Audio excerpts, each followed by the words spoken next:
The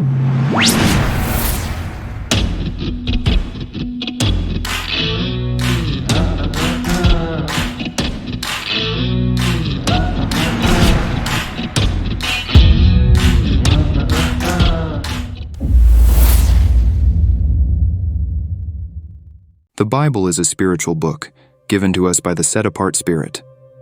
To say something is not to be taken literal is not to necessarily say it's not real. It means there's a certain type of language within the text that is being used to communicate a deeper meaning. This can be referred to as proverbial, parabolic, or a mystery language. If I were to say it's raining cats and dogs outside, the rain is real. But it's not literally raining cats and dogs. It's a metaphor used to indicate it's raining very hard. An example from the Bible says that Abel's blood cries from the ground. The voice of your brother's blood cries unto me from the ground.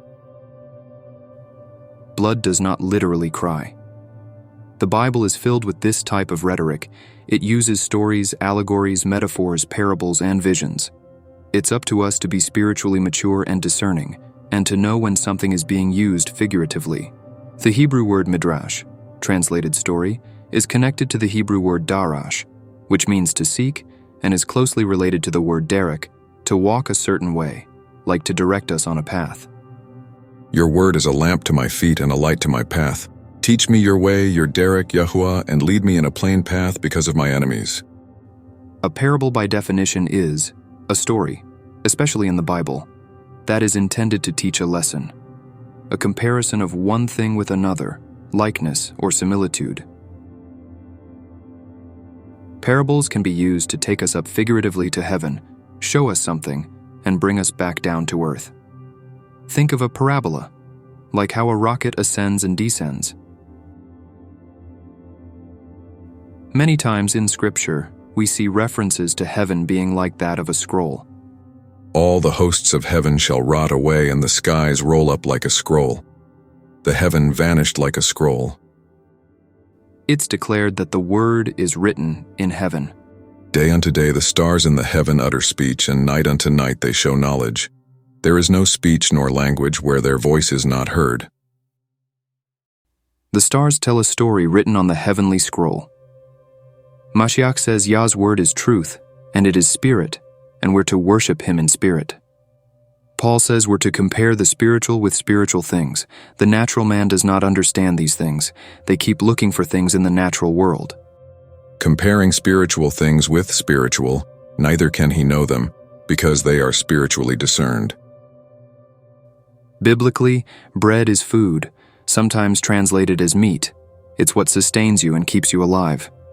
Two prophets, who both had heavenly visions, are Ezekiel and John. They were told to eat the scroll. Take and eat it. They eat it, they consume it, and they digest Yah's word. The Messiah speaks parabolically, claiming that he is the bread from heaven. This is not to be taken literally. He is not literally bread, and he did not literally come from heaven. He was born of a woman just like all of us were. It's a metaphor he used to indicate that he was sent from the Father above. That which is given to us from the Father above is from heaven, coming down from the Father of lights. The Messiah refers to the doctrine of the Pharisees as leaven. Beware of the leaven. Again, another analogy. He uses parabolic language likening heaven with leaven. The kingdom of heaven is like unto leaven. Without a parable spoke he not unto them. Biblically, anything above the earth is considered to be in heaven. The birds fly in the heaven. All the birds of the heaven had fled. The clouds are in heaven. Clouds are another physical thing we can see in the natural world that has a spiritual meaning of covering up or veiling something. Thick clouds veil him, so that he does not see, and he walks on the vault of heaven. The stars are in heaven. See the highest stars, how lofty they are. Just like how leaven expands in bread, heaven is a great wide expanse and is stretched out like a curtain. He stretches out the heavens like a curtain. Paul tells us to keep the feast days, but not now with the old leaven. Not with the leaven of malice and wickedness. Again, metaphorical language is used to communicate a deeper spiritual truth. The Messiah tells his disciples to keep our treasures in heaven and likens heaven to a treasure. The Greek word for treasure is thesauros. The kingdom of heaven is like unto treasure. Thesaurus is a reference book of words, a work that lists the synonyms, parallels, comparisons, and sometimes antonyms of words. Our minds and our brains are located in our heads on top of our bodies. In the mind is where we process the logos, logic where words are understood. There's a method of interpretation within Judaism called padis, which is an acronym that means orchard or garden, like paradisi. There are 4 levels of understanding the meaning of Scripture. As you look further into a matter, you are going to the next level of understanding. You ascend to the next level. Level up. There are some things that are just surface level and are meant to be taken literally. Some things require digging, like for a treasure. The unfaithful servant hides their talents in the earth, in earthly things. Whenever a prophet is taken to heaven, he isn't literally or physically going there. He's having a vision, likely what can be described as an astral projection. They have an out-of-body experience. They go amongst the stars in heaven in a vision. Prophets were previously called seers. They look into these spiritual matters and see things in the Word. They see things written in heaven, the heavenly scroll. Let us go to the seer. You may be familiar with the term overseers. In Genesis, Abraham saw the Word in a vision as he looked to the heavens. Look now toward the heavens and sephar the stars.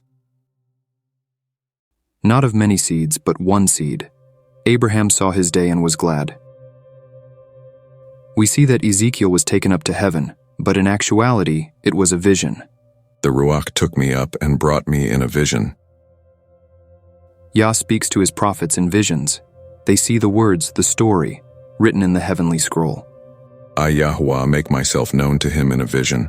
I speak with him in a dream. The prophet Daniel was lying down at night when the stars were shining bright, and he had visions.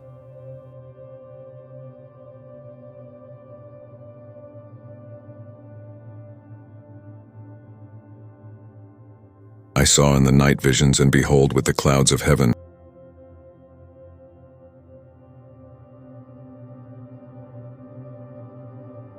Daniel was having a vision and not actually seeing a literal event taking place.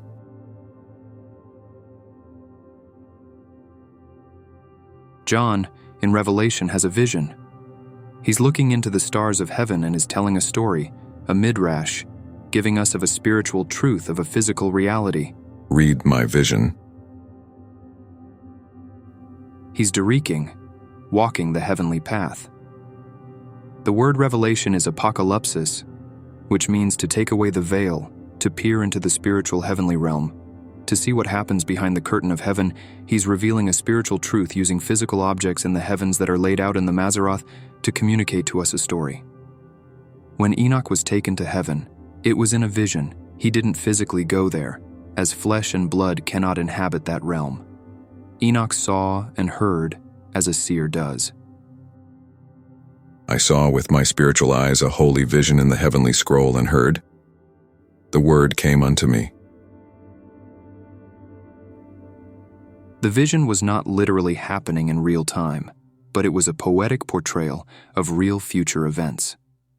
You may have experienced or have heard of people having experienced death or near-death situations and going to heaven. It's not to say that their experience wasn't real, only that their physical body did not literally go to heaven. Flesh and blood cannot inhabit the spiritual realm. Except a man be born of water and of the Ruach, he cannot enter into the kingdom of Elohim. In Deuteronomy 29, it says the secret things of Yahuwah are given to his children. Observe every word of the Torah, whether written in the heavenly scroll or the earthly scroll. From the Greek, a secret is kryptos, where we get words like cryptic or crypt, something that is covered up. It can be a mysterion. It's synonymous with mystery. The scriptures at times will use mysterious language metaphorically, like water can symbolize the nations, or chaos, or sometimes life-giving depending on the context. Also, clouds are used as covering up something, or darkness is something unseen or unknown. Another word for secret in Hebrew is sod. It's the S from PRDS. The hidden message. He reveals his secret unto his servants, the prophets. They are a part of the inner circle, the family of friends at the king's table.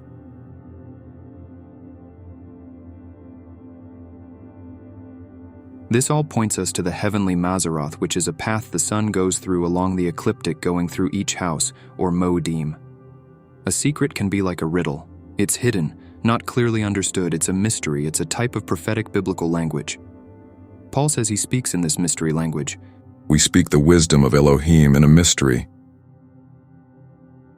It is given to me for you, to fulfill the word of Elohim, even the mystery, which has been hid from ages and from generations. We often hear of the sages. The sages are the wise, the hakamim, astrologers and astronamers. The sages show us the ages. The prophets use this cryptic hidden language metaphorically, and bread is used as a tool, as a communication device, to communicate a deeper spiritual truth. O seer, eat bread there and prophecy there. Take your prophetic language elsewhere. We won't hear it. We see in Luke 4 that Mashiach is led in the Spirit, another type of prophetic language, and is having a conversation with the devil who shows him the kingdoms of the world. The devil tempts him, and how does he respond? He was led by the Ruach. It is written, that man shall not live by bread alone, but by every word of Elohim. He connects the words of Elohim to being bread. Yah's word is food, it sustains everything. When the Messiah said, I am the bread, or the man from heaven, he's speaking in this parabolic mystery language. He's indicating that that which is written in the heavenly scroll is about him. Behold, I have come as portrayed in the scroll of the earthly and heavenly book. I prefer obedience over sacrifice. Yah does not take pleasure in animal sacrifice, as it is indicative of sin. He desires obedience, as the Mashiach showed us the way of obedience even unto death. He's the Word made flesh.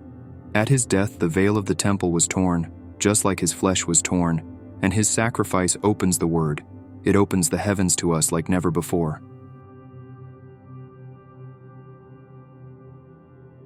Cities are made up of buildings and the people that dwell therein. Jerusalem is a city, and it's a body of people.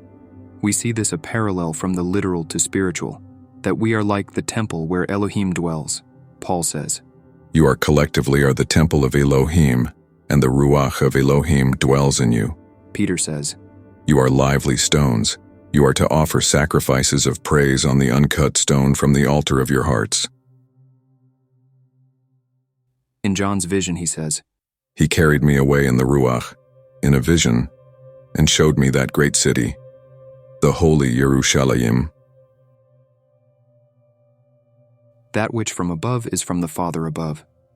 The New Jerusalem is described as being made up of the gates of the 12 tribes and the foundation of the 12 apostles. This is a physical to spiritual parallel. We're not literally gates and foundation stones. There is no physical temple there. There is no need for a sun or moon in this paradise where we partake of the tree of life. In Exodus, it says the glory of Yahuwah appeared in a cloud. It was concealed. It says at evening, when things become dark, they'd eat flesh, that which is carnal. And in the morning the windows of heaven are opened, and they'd be filled with bread. And when the children of Yasharel saw it, they said one to another, It is manna, for they knew not what it was. And Moshe said unto them, This is the bread which Yahuwah has given you to eat. It's up to each individual to gather and consume this bread from heaven. Psalm 78 speaks of the manna from heaven and Israel's journey out of Mizraim as they walked through the waters of chaos. I will open my mouth in a parable. I will utter dark sayings of old. Much like today, many do not trust in his salvation, in his Yahusha. They believed not in Elohim and trusted not in his Yeshua. The Hebrew word for manna is man, mem, nun. Mem is for waters, and none is like a seed or a lightning bolt. Out of the waters comes the seed. As lightning comes out of the east and shines unto the west, so is the coming of the Son of Man. He's the man from heaven. The word for angel is not the typical word used for angel, which would be malak. This word abiram insinuates that of the mighty or the strong, like having a meal at the king's table. We're given a seat to sit with the king at his table when we partake of the bread from heaven. Eventually, the manna from heaven was no more as Israel entered the promised land. The manna ceased. As a memorial during Pesach, we're to eat unleavened bread, something we do in the physical to demonstrate our faith in the spiritual. The Mashiach tells us that when we partake in the true bread, Yah's word, we'll never go hungry. We're given a stone with our name on it as one of the lively stones that make up this spiritual temple. The book of Revelation unveils and reveals to us how he is the Son of Man that rides on the clouds of heaven, the one whom Daniel saw in his vision. Can you hear what the Ruach is saying? In the stone, a new name is written, which no man knows except he that receives it. He's the one who's found worthy to open the seals on the book of the heavenly scroll. He fulfills that which is written in the volume of the book. Like Sagittarius, he's the rider on the horse who conquers the nations and destroys the enemy via the word that comes out of his mouth. He is called the Word of Elohim. They were slain by the sword that came from the mouth, the spoken word. We are to take the sword of the Spirit, which is the word of Elohim. We defeat the enemy in the spirit realm with the word. Our modern-day vernacular calls the clouds of heaven the Milky Way. Milk is for infants. Many are still on the milk of the word, arguing over physical lands and temples, over sacrifices, skin color, bloodlines, etc. Those things in the natural. We're to move on to the meat, for his kingdom is not of this world. We will bring heaven to earth and live in the paradise of our minds where the moth does not corrupt when we take from the tree of life and obey his instructions. We defeat the enemy in the spirit realm with the word. Our Mashiach fulfills the heavenly scroll and is the bread from heaven. He's that grain from the bread basket of heaven. Capricorn, a cornucopia of abundance. He's the seed spitza that comes from the Virgin Virgo.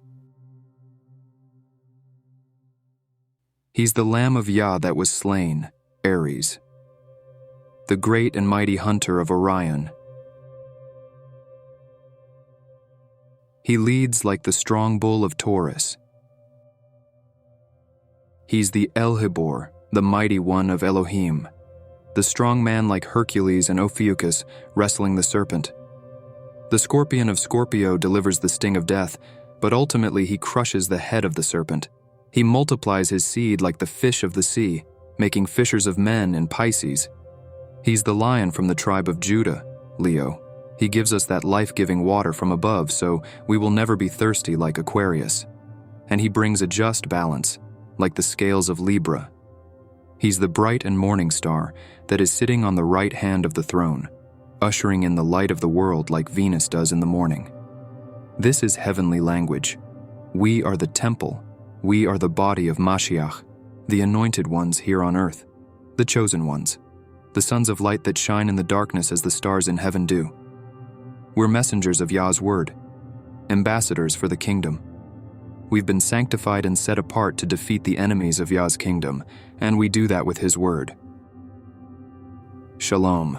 The one who conquers, I will grant him to sit with me on my throne, as I also conquered and sat down with my Father on his throne.